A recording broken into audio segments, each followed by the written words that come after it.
pemirsa dimanapun Anda berada, masih dalam studio Belitung Televisi Berita. Sejauh ini saya Farudin Victory.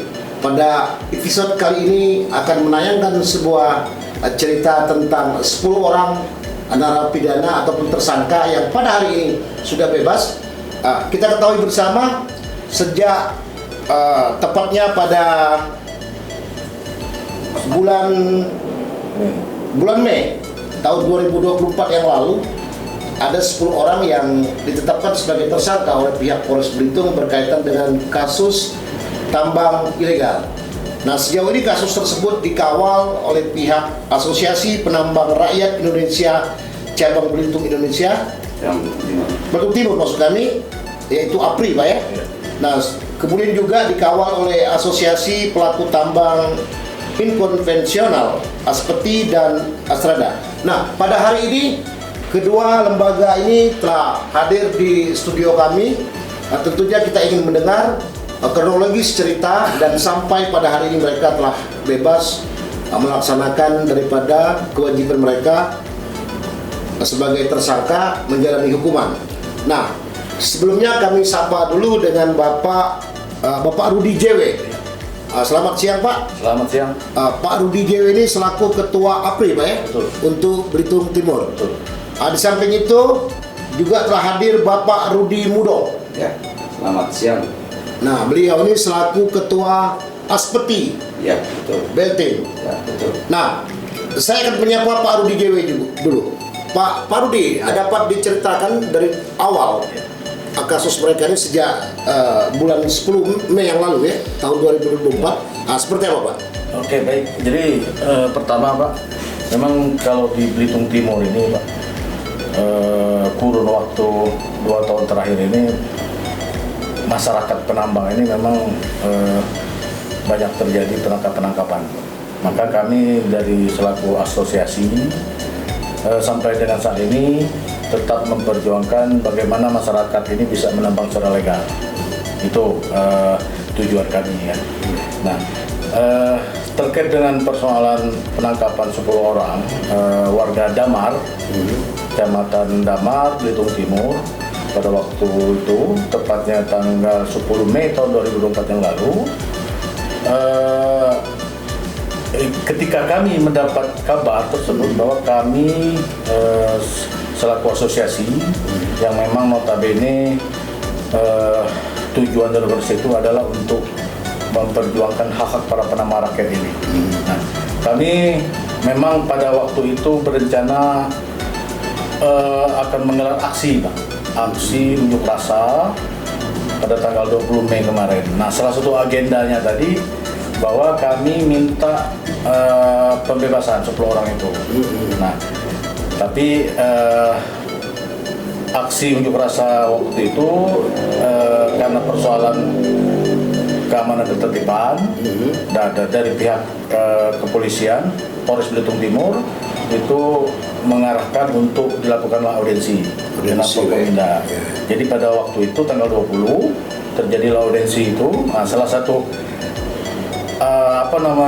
agenda yang dibahas tadi kami minta pembebasan. Tapi karena ini sudah berproses secara hukum, nah akhirnya tuntutan kami adalah minta nanti ketika ini masuk ke dalam proses hukum sampai ke pengadilan, kami minta itu hukumannya seringan-ringan mungkin. Seperti itu, Pak. Ya, dan juga minta kepada pemerintahan daerah agar memberikan semacam bantuan hukum sesuai dengan aturan perundang-undangan. Oke. Itu yang kita Oke, kemarin. itu upaya yang sudah dilakukan, Pak ya.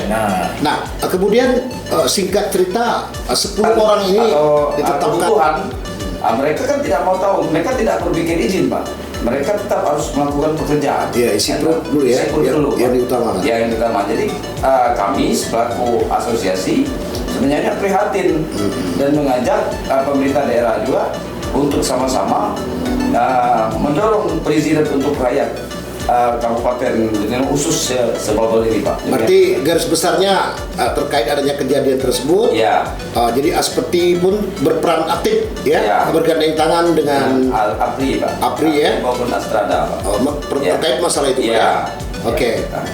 Nah, sejauh ini Pak, kita kembali sedikit masih dalam konteks tambang. Ya. Nah, sebuah contoh terkait 10 tersangka Ya. ini menjadi catatan sejarah dalam dunia tambang di Belitung Timur. Nah, ini saya kembali ke Pak Rudi. Ini apa sih sebetulnya yang terlahir dalam imajinasi Bapak dalam menyikapi tambang yang tentunya para penambang tidak mau tidak memiliki legal, tidak mau menjadi kambing hitam ataupun mereka seperti kucing-kucingan antara para penegak hukum dan pihak penambang.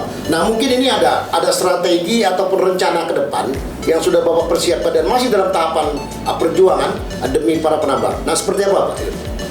Jadi kalau terkait dengan pertama rakyat, Pak, itu memang kalau secara undang-undang itu ada pasal-pasal yang mengatur khusus terkait dengan pertambangan rakyat. Gitu. Nah, kalau kita bicara tambang rakyat, khususnya yang ada di Beltim itu untuk komoditas timah, Pak ya. Nah, ini kan ada dua substansi yang berbeda dalam lingkup dunia pertambangan. Pertama terkait dengan tata kelola, itu yang meliputi wilayah perizinan, wilayah pertambangan rakyatnya, dan juga izin pertambangan rakyatnya. Nah, kemudian yang kedua itu tata niaga. Nah, di Babel kurun waktu Maret 2023 kemarin itu sudah ditetapkan di 3 kabupaten itu wilayah pertambangan. Nah, dalam hal ini salah satunya juga di Belitung Timur. Nah, seluas kurang lebih hampir 1.000 hektar lah. Nah, berarti secara tata kelola dalam bentuk wilayah pertambang rakyat itu sudah ada. Nah, sekarang tinggal izin pertambang rakyatnya. Nah, inilah sekarang yang lagi kita kejar perizinannya gitu. Jadi kita memfasilitasi penambang-penambang rakyat tadi untuk membuatkan IPR-nya. Ini yang sekarang lagi kita dorong ke pemerintahan kabupaten maupun provinsi yang punya kewenangan untuk mengeluarkan IPR-nya. Nah, ini yang sedang berlaku sekarang. Nah, kemudian untuk tata niaga, tata niaga ini ya sebenarnya inilah persoalan utama juga. Kenapa tambang rakyat ini seperti yang dikatakan tadi kucing-kucingan segala macam. Karena smelter dalam hal ini perusahaan pengolahan pemurnian timah ini untuk bekerja sama dengan IPR itu karena IPR-nya tidak ada jadi tidak bisa ya. Nah, jadi kita para penambang rakyat ini juga bingung gitu mau menjual timahnya itu kepada siapa. Nah, yang berlaku sekarang ini kan ya sudah menjadi rahasia umum bahwa kalau kami menganggap itu adalah para spekulan lah yang memanfaatkan kondisi ini gitu. Tapi mudah-mudahan dengan tata kelola timah dan tambang rakyat dan tata niaga ini nanti bisa diatur, mudah-mudahan tambang rakyat ini bisa dilegalkan, berjalan, dan masyarakat bisa menambang secara aman. Seperti itu. Nah, oke, kita kembali ke Pak Rudi Mudong. Nah, kalau Pak Rudi Mudong mungkin punya strategi yang lain atau apa yang sedang diperjuangkan terkait para penambang nih. Seperti apa, Pak? Sepertinya apa yang sudah disampaikan Pak Ketua APRI tadi itu sudah betul, Pak. Tapi ada satu hal juga selain dari pertambangan rakyat di kita ini kan ada namanya BUMN, yaitu kita kenal dengan namanya PT Timah. Nah, di PT Timah itu sendiri, Pak, seperti yang tertangkap ada 2 orang yang tertangkap dan sekarang juga sudah banyak, maksudnya ya kasus ini juga masih berjalan. Itu mereka rata-rata bekerja dalam IUP Timah. Ya, dalam IUP Timah itu kan yang tadi disampaikan dari Pak Rudi Ketua selaku Ketua APRI tadi, bahwa itu sebenarnya tidak boleh, seharusnya jangan sampai ke pengadilan. Karena kalau dalam IUP itu kan secara logisnya legal. Kita berpikirnya lahannya legal ya. Legal. Cuman yang namanya masyarakat, kalau untuk mencari izin turunan itu sangat mungkin sangat keterbatasan kemampuan gitu. Oke. Nah artinya PT Timah sendiri sebenarnya kalau memang ada penangkapan masyarakat, harusnya mereka apresiasi langsung menanggapi hal ini supaya tidak sampai ke pengadilan. Karena rumah yang mereka lakukan itu ibaratnya sudah berada di dalam rumah tambang, izinnya ada, cuman izin turunannya yang tidak ada. Nah, apresiasi lah seharusnya yang dilakukan. Seperti itu, Pak ya? Ya, baik untuk pihak PT Timah, eksekutif, legislatif, dan yudikatif. Seharusnya mereka harus buat komitmen seperti itu. Seperti itu, Pak ya? Ya, itu. Oke, nah ini kan telah menjadi catatan sejarah. 10 orang ini menjadi catatan sejarah dalam dunia tambang. Ya. Nah, tentunya kita berharap agar masalah ini tidak terjadi kembali. Ya. Tentunya, Pak ya? Ya. Nah, kita kembali lagi ke ini Pak Rudi JW. Tentu Bapak punya harapan tersendiri, peran aktif daripada Bapak selaku Ketua APRI ini sudah terlihat, maupun juga Pak Rudi Mudong selaku Ketua Aspeti terkait pembelaan, pendampingan kepada 10 orang ini dalam catatan sejarah ini, dunia sejarah pahit dalam dunia pertambangan. Nah, mungkin dalam hal ini Bapak punya harapan tersendiri terkait masalah tambang ini, Pak, seperti apa? Ya. Jadi yang pertama ya seperti yang sudah dijelaskan sebelumnya, Pak, bahwa pemerintahan daerah dalam hal ini tetap harus punya pemerintahan kabupaten maksudnya harus punya kepedulian, Pak. Jangan mentang-mentang bahwa urusan tambang ini udah diambil alih kewenangannya dari provinsi dan pusat, lalu kabupaten lepas tangan. Nah, itu yang tidak kami inginkan. Karena kenapa? Karena pertama, pemerintahan kabupaten adalah pemerintahan yang punya wilayah. Artinya kalau itu namanya WPR, itu adanya di kabupaten. Provinsi tidak punya WPR. Itu. Kemudian kedua, yang memanfaatkan pemasukan bagi daerah kabupaten itu berupa dana bagi hasil. Salah satunya jenis royalti tadi adalah kabupaten penghasil itu. Nah, jadi saya sempat kemarin miris lah, pemerintahan daerah selama kurun waktu terakhir ini dengan kondisi seperti ini gitu, ada semacam pembiaran lah. Artinya ketika timah-timah yang dikeruk dari Belkim kemudian dibawa entah kemana gitu, kita nggak tahu, itu pemerintahan daerah kok diam gitu.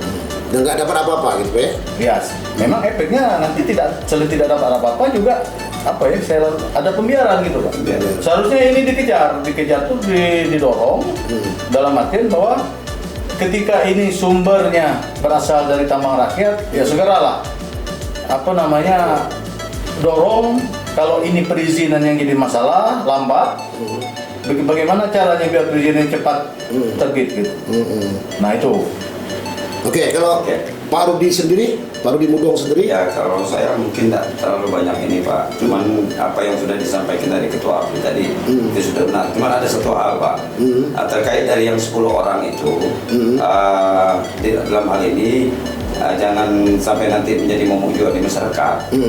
Itu sebenarnya yang dari 10 orang ini itu ada yang membantu, Pak. Membantunya dari pihak LBH Tanjung Pandan, yaitu Haryanto dan Hadi Karya. Nah, ini ada surat kuasanya, Pak. Surat kuasa dari para tersangka itu kepada saudara Hadi, Pak. Pak Hadi Karya dan Haryanto, LKBH ya, dan Pak Haryanto ya. Ya, karena belakangan ini saya lihat banyak sekali di TikTok, di medsos itu bahwa mereka berkembang bahwa mereka dibantu oleh salah satu kandidat yang ada di LBH-nya yang ada di Kabupaten Belitung Timur. Tetapi faktanya itu adalah dibantu dari pihak LGH Tanjung Pandan, Pak. Pandan, Bapak Ya, Haryanto, ya. Bapak Haryanto. Nah, mungkin dalam kesempatan ini Bapak ingin mengucapkan terima kasih atau kepada LKBH. Ya, saya Kabupaten juga Bogor. dalam kesempatan ini mengucapkan banyak-banyak terima kasih kepada Bapak Haryanto dan rekan-rekan atas partisipasi mereka juga membantu masyarakat kami di Belitung Timur dalam mendampingi proses hukum untuk yang 10 orang itu. Demikianlah Pak, itulah Oke, dari saya. Pak. Oke, demikian Ya.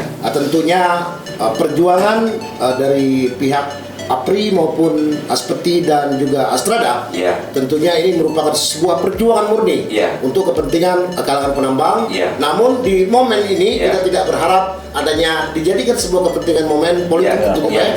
Oke, Komunitas untuk politik. statement akhir mungkin ada tambahan dari Pak Rudi Jewe sendiri, ada tambahan? Ya. Jadi kami dari APRI ya tentunya berharap bahwa untuk kasus-kasus penangkapan kepada masyarakat penambang ini sedapat mungkin ke depan ini tidak akan terjadi lagi, Pak. Gitu, dan kita berharap nanti kepada pemimpin baru, karena ini memang ajangnya pilkada, Pak. Itu mereka lebih fokus atau memperhatikan kepentingan masyarakat tambang intinya. Karena suka tidak suka bahwa khusus di Belitung Timur itu bahwa tambang ini masih menjadi mata pencarian masyarakat. Ya. Itu tidak bisa dipungkiri, Pak. Nah, itu aja. Terima kasih. Seperti itu, Pak. Mungkin Pak Rudi ada tambahan? Tidak, Pak. Tidak cukup. Ya, terima kasih. Oke, baik pemirsa, demikian ngobrol santai kami hari ini kepada Pak Rudi Jewe selaku Ketua APRI dan Pak Rudi Budong selaku Ketua Aspeti Belitung Timur. Dari ruangan podcast saya Farudin Victory mewakili kerabat kerja yang bertugas, kameramen Marcel Prayoga melaporkan.